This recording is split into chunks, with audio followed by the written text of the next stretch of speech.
"Send him to the Tower," a phrase that had struck fear into the heart of the English for nearly 1,000 years. Started by William the Conqueror in 1078, the Tower was built to keep the newly conquered English out, but its massive walls, portcullises and arrow slits were instead to become notorious for keeping people in.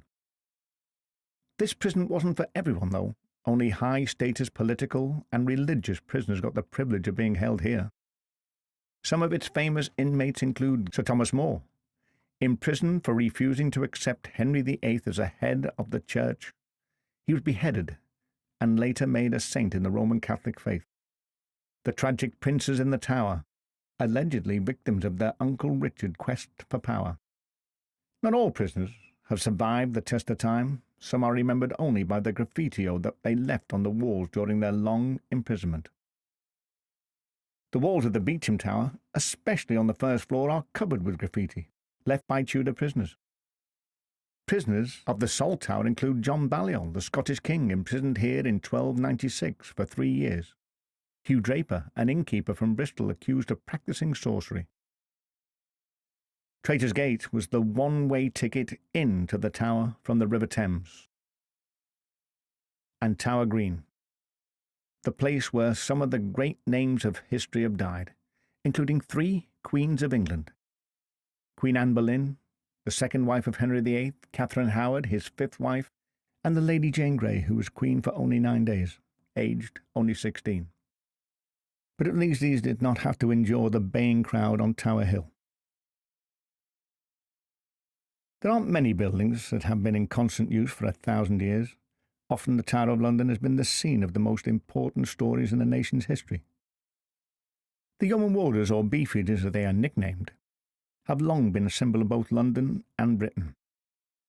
A detachment of Yeomen of the Guard, they were formed the Royal Bodyguard since at least 1509.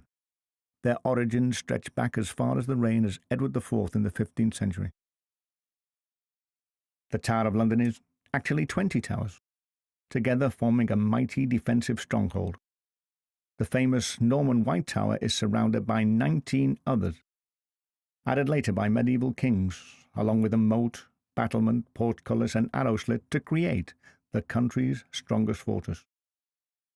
For many centuries in the past, it would have been a vast stockpile of arms and armour, protected by a garrison of soldiers, and conveniently located on the River Thames.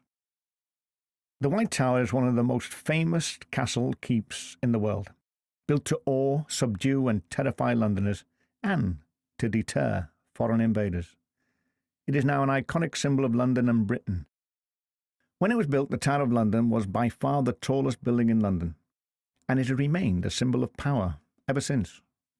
But in addition to being a fortress, it has always served as a royal residence as well, and a very luxurious one at that. It is home to the crown jewels, the priceless symbol of British monarchy, still used on important state occasions. Legend says the kingdom and the tower will fall if the 6 resident ravens ever leave the fortress. It was Charles II, according to the stories, who first insisted that the ravens of the tower should be protected. And to this day, we still maintain at least this many, who are looked after by the tower's resident raven master. These particular inmates eat 170 grams of raw meat a day, bird biscuits soaked in blood, and a weekly egg.